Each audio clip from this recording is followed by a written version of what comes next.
Assalamualaikum warahmatullahi wabarakatuh. Bismillahirrahmanirrahim. Alhamdulillahirabbil alamin. Wabihi nasta'in wa ala umurid dunya waddin.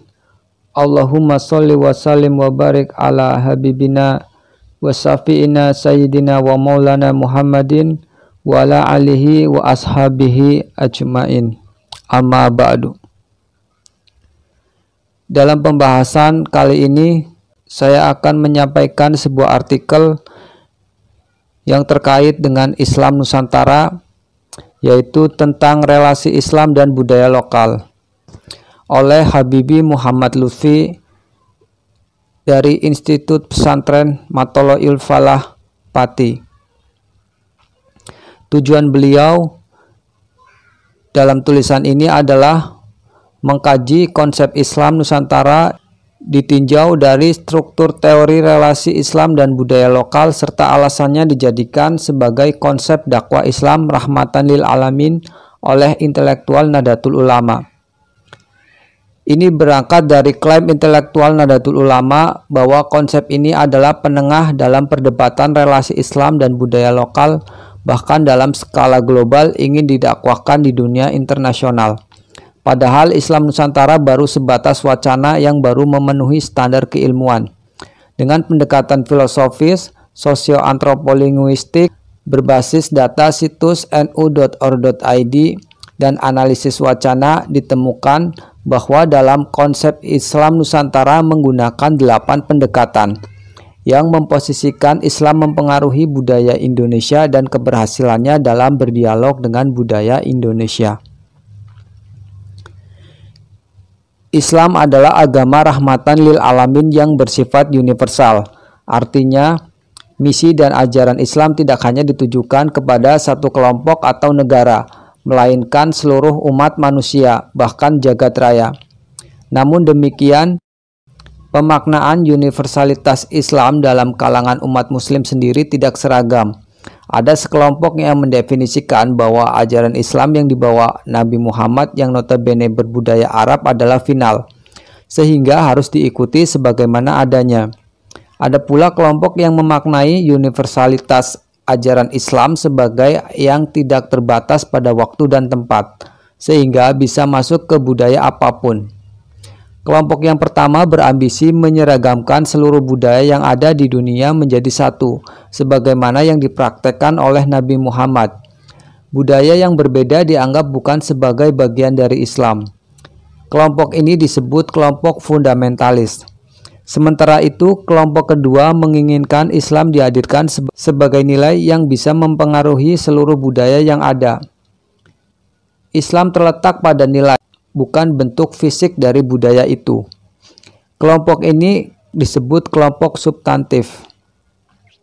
Tetapi ada satu lagi kelompok yang menengahi keduanya, yang menyatakan bahwa ada dari sisi Islam yang bersifat substantif dan ada pula yang literal. Kehadiran wacana Islam Nusantara atau IN tidak terlepas dari pertarungan 3 kelompok di atas. Islam Nusantara ingin memposisikan diri pada kelompok ketiga. Ia muncul akibat kegagalan kelompok pertama yang menghadirkan wajah Islam tidak ramah dan cenderung memaksakan kepada budaya lain, bahkan menggunakan kekerasan dalam mendakwahkan Islam. Begitu juga kelompok kedua yang dianggap mendistorsi ajaran Islam. Namun demikian, konsep ini pun dianggap kurang matang atau sebatas wacana dalam konteks keilmuan. Menurut Azhar Ibrahim, University Nasional Singapura, Islam Nusantara belum menelurkan gagasan filsafat yang rasional atau belum menghasilkan kesarjanaan Islam yang tinggi. Frase ini baru muncul sebagai konsep ketika akan diselenggarakannya Muktamar Nahdlatul Ulama ke-33 di Jombang, Jawa Timur. Sementara menurut kalangan intelektual Nahdlatul Ulama, Islam Nusantara dipraktekkan sejak zaman Wali Songo di Jawa. Bahkan Islam Nusantara diklaim Nahdlatul Ulama sebagai konsep dakwah Islam paling ideal dibanding Islam Timur Tengah.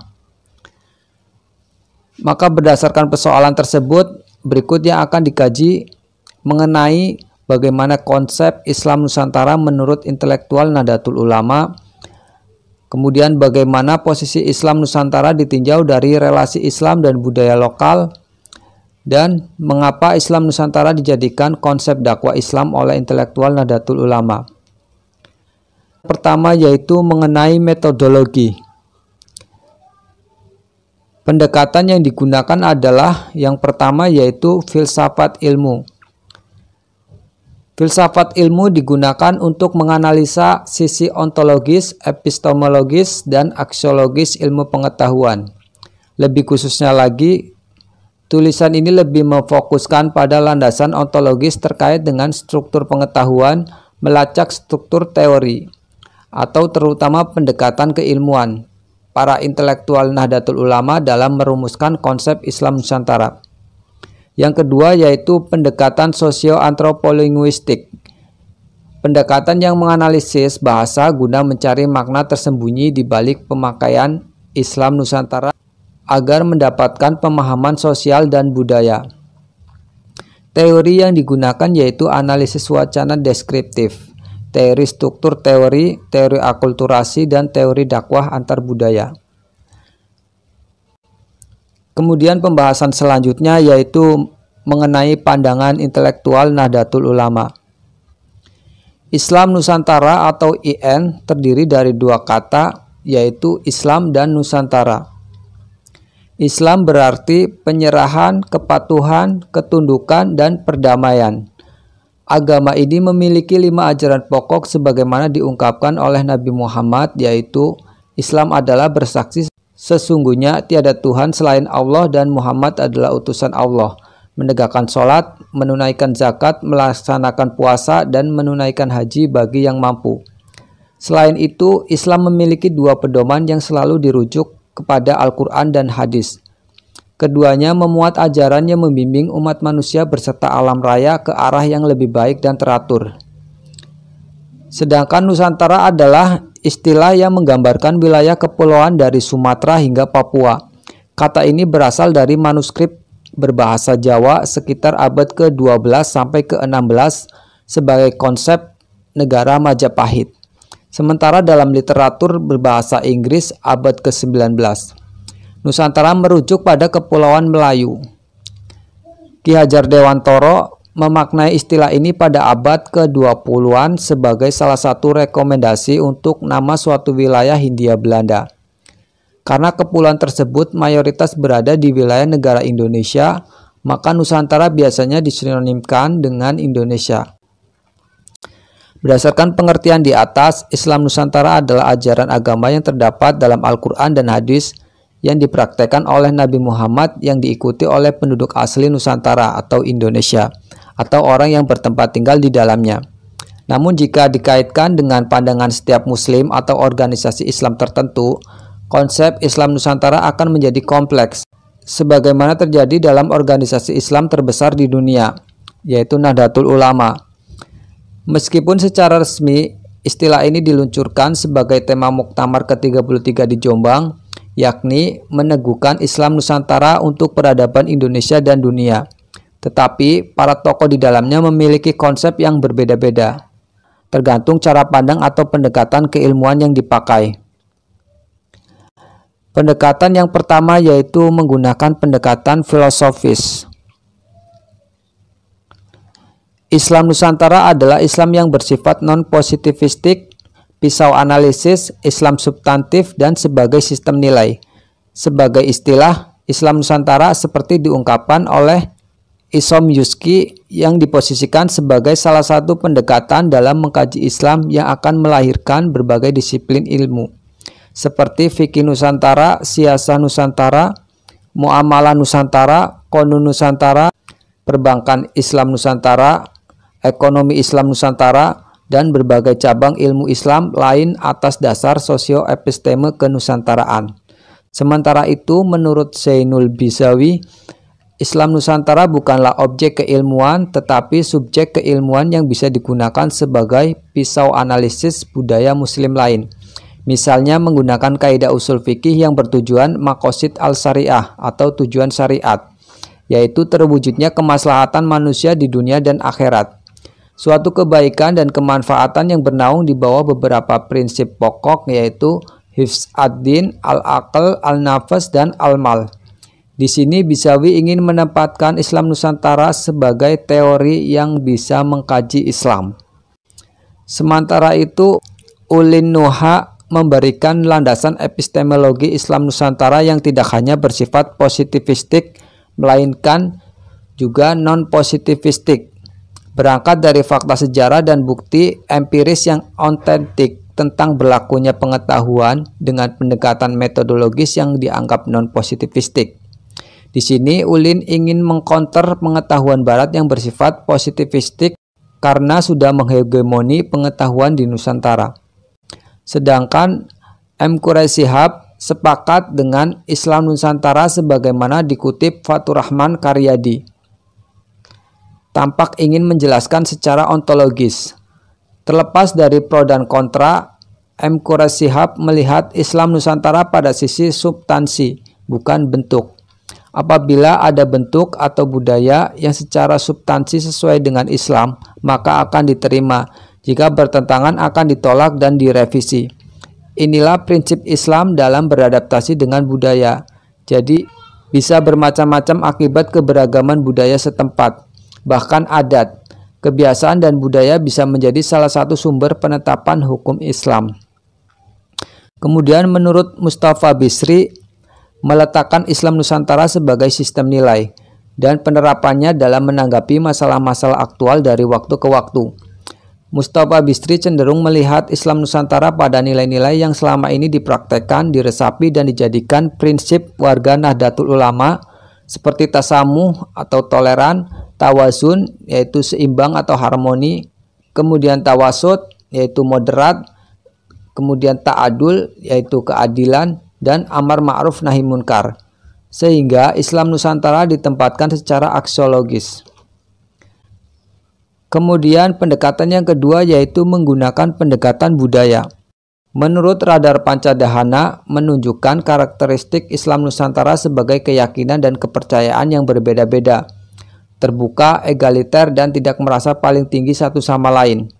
Sementara itu, Faisal Ramdhani menjelaskan Islam Nusantara dengan Islam sehari-hari, yakni pelaksanaan ajaran Islam, baik terkait tata cara keperibadatan, ritual, maupun tradisi keagamaan lainnya yang telah dilakukan, diturunkan, serta ditanamkan oleh para leluhur dalam praktek keagamaan sehari-hari keseharian masyarakat.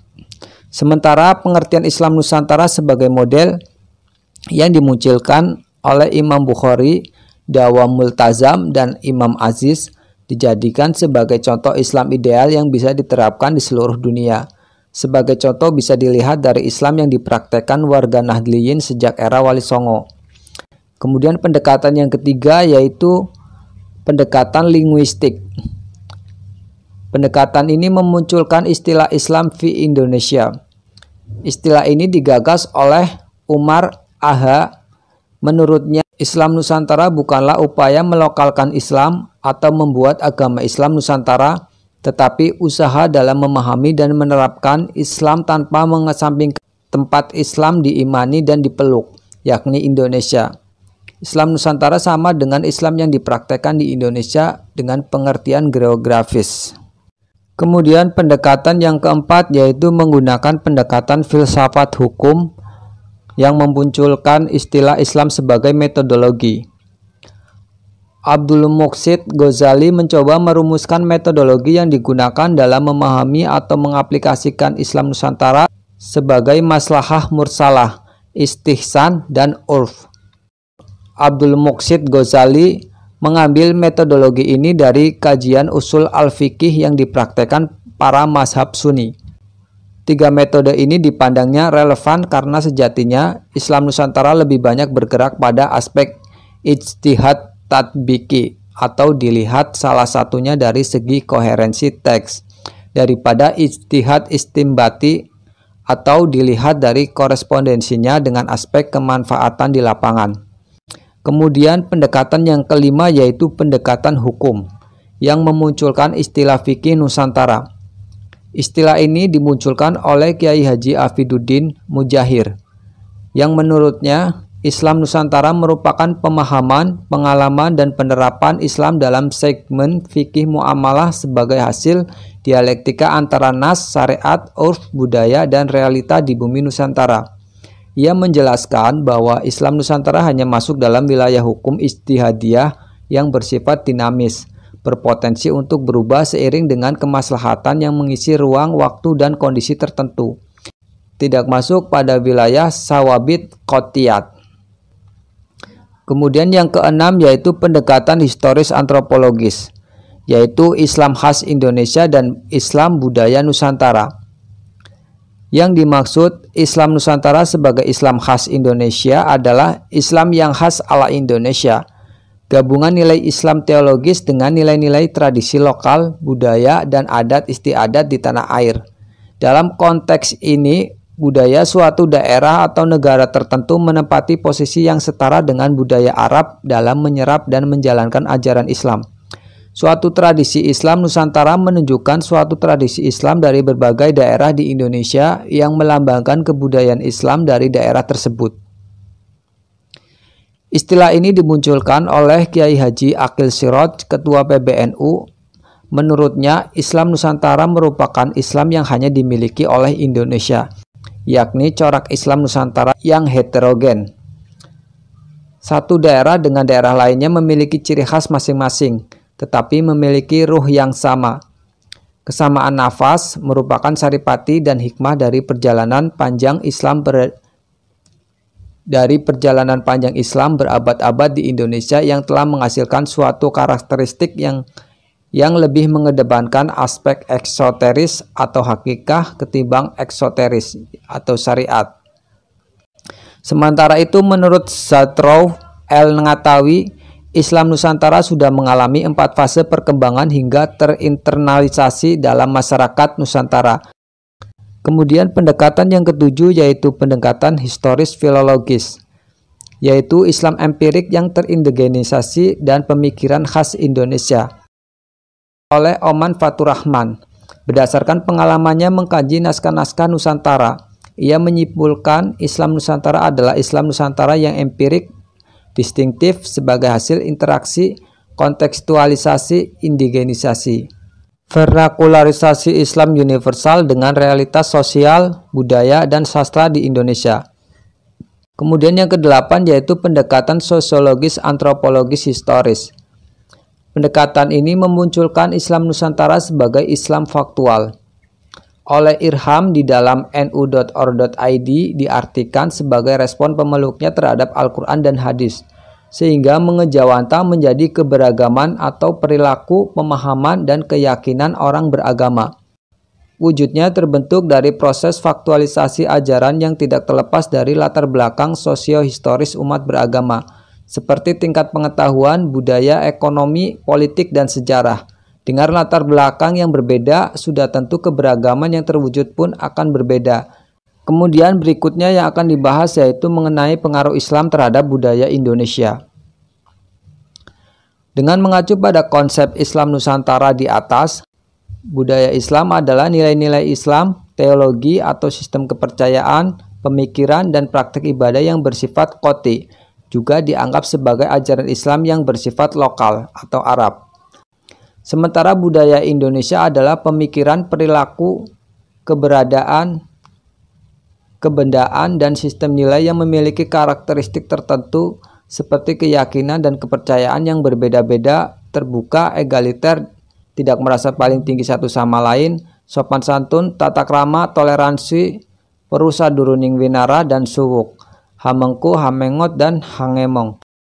Jadi ini adalah unsur-unsur budaya Islam dan Nusantara.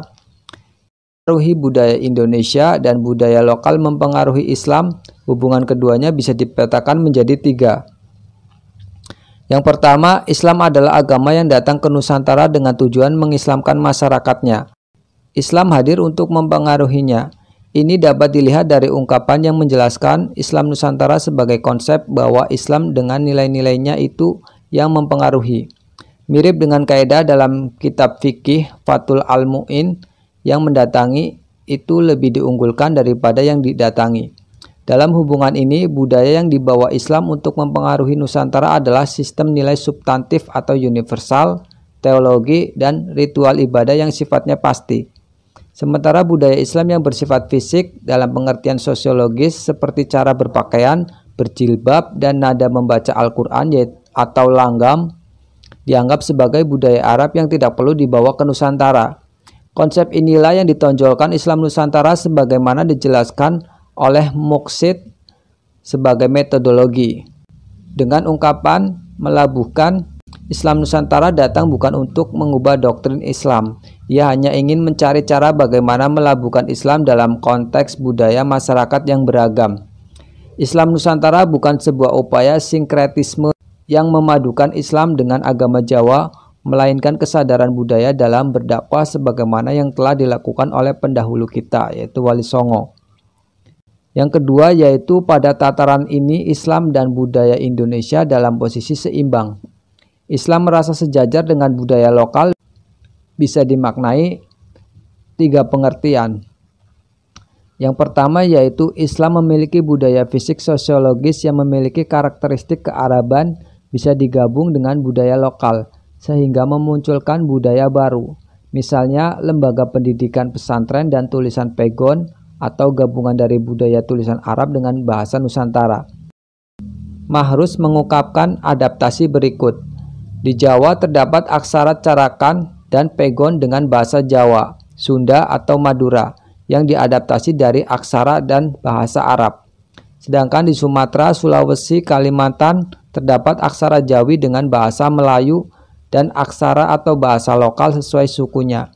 Kemudian Bugis, Batak, jelas sekali ada kekhasan dalam Islam Nusantara pada soal adaptasi dan akulturasi aksara atau bahasa.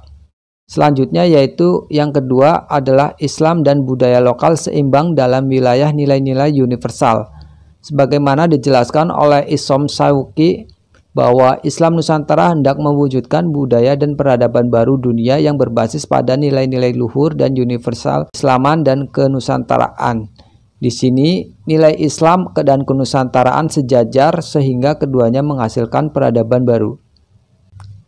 Islam merasa sejajar dalam wilayah teologis atau sistem kepercayaan dan peribadatan dengan budaya lokal, tetapi di antara keduanya tidak ada saling sapa melainkan saling menghormati atau toleransi. Ini dibuktikan dengan adanya Undang-Undang Dasar dan Pancasila yang dijadikan sebagai dasar negara Indonesia. Argumentasi yang cukup komprehensif diungkapkan oleh Mustafa Bisri dengan ungkapan toleransi.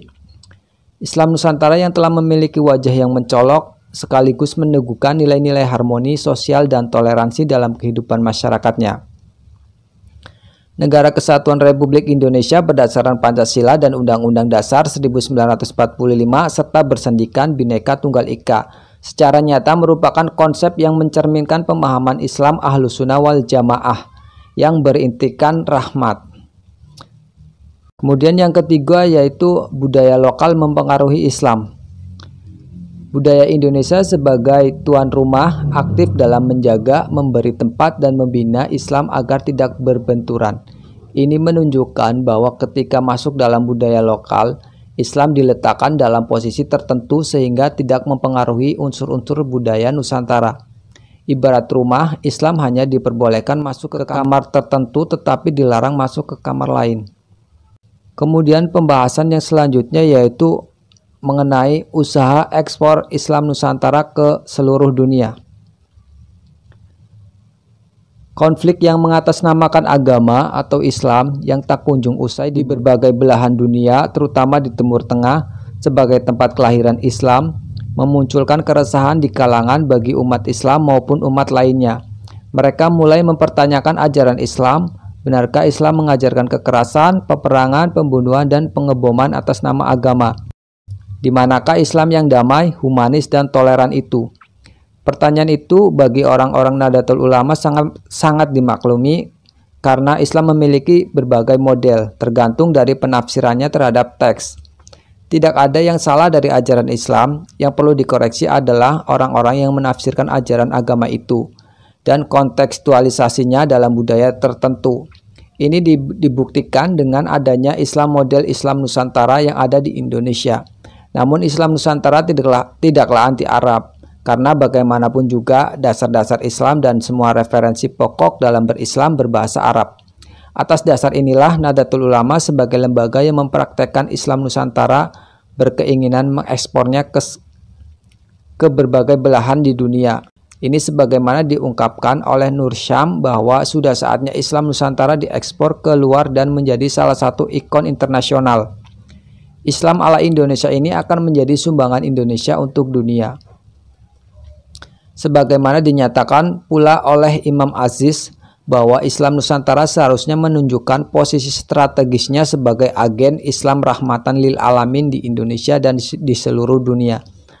Kalaupun ada yang mempertanyakan posisi Indonesia itu jauh dari tempat turunnya wahyu atau Arab, tidaklah menjadi masalah. Dalam aspek pemahaman, pengamalan, dan budaya, Islam Nusantara sangat menjanjikan untuk dijadikan pegangan dunia Islam. Dengan dibuktikan oleh peran Islam Nusantara dalam sejarah Indonesia yang mampu menjaga perdamaian. Sedangkan menurut Imam Bukhari dan Mustafa Bisri, akhir-akhir ini kecenderungan dunia mulai melirik model keberagaman Islam Nusantara. James B. Hosteray misalnya memprediksikan Islam Nusantara layak dijadikan contoh internasional. Sebagai seorang antropolog yang sudah lama melakukan penelitian di Indonesia, saya senang bahwa dunia luar dan wakil-wakil serta duta besar dari negara masing-masing dapat mendengarkan sedikit lebih dalam mengenai Islam di Indonesia yang mungkin tidak sama dengan Islam di negara mereka, misalkan Arab Saudi. Kalau kita lihat ke depan, mungkin Indonesia bisa menjadi contoh. Bahkan pada tataran praktis, konsep Islam Nusantara menginspirasi Afghanistan, yaitu negara Islam yang sampai saat ini masih bergelut dengan peperangan atas nama agama guna membentuk organisasi masyarakat yang bertujuan untuk kemaslahatan umat. Pendapat yang sama juga dilontarkan oleh Dr. Chiara Formisi bahwa banyak pelajaran yang bisa dipetik dari Islam di Indonesia, yakni Islam Nusantara, bisa menjadi contoh mengapa seseorang memeluk Islam.